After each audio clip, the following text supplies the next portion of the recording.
may udto ka na kung pala. Dili na buta sa atong mga piglets. Kung mga piglet, bisitahon ako akong pakanon. Sila. Nilukay siya ang mama. Mga piglet o pakanon. Dahil kayang patut yun. Mong ganado ang mga bakterya mo putoy kay pakaon mo na to pure nga pigs para siyang gatas. Ang pangalan sa pigs mo ang lakas gatas para ang iyang mga suso kusog mo agas sama ani dahan siya gatas ang mama para naiimnon ang yang mga anak.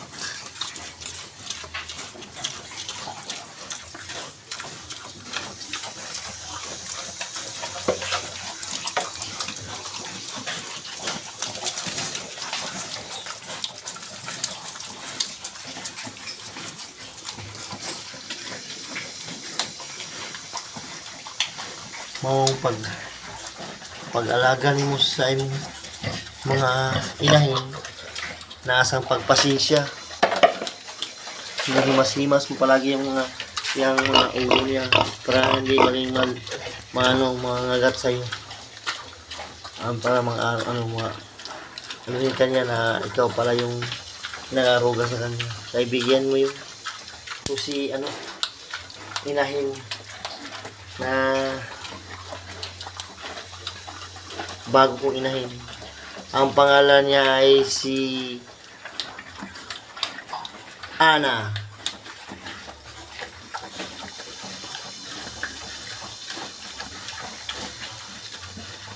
Ana ang pangalan niya kasi ginawa ko siyang Ana eh. Ana yun.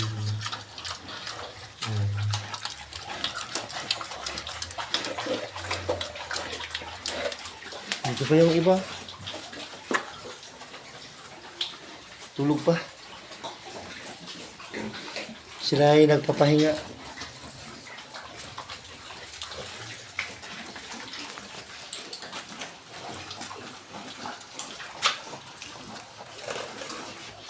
Kain ka na.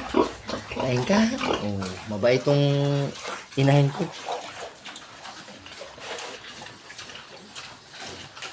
Kaya po, dito lang po tayo.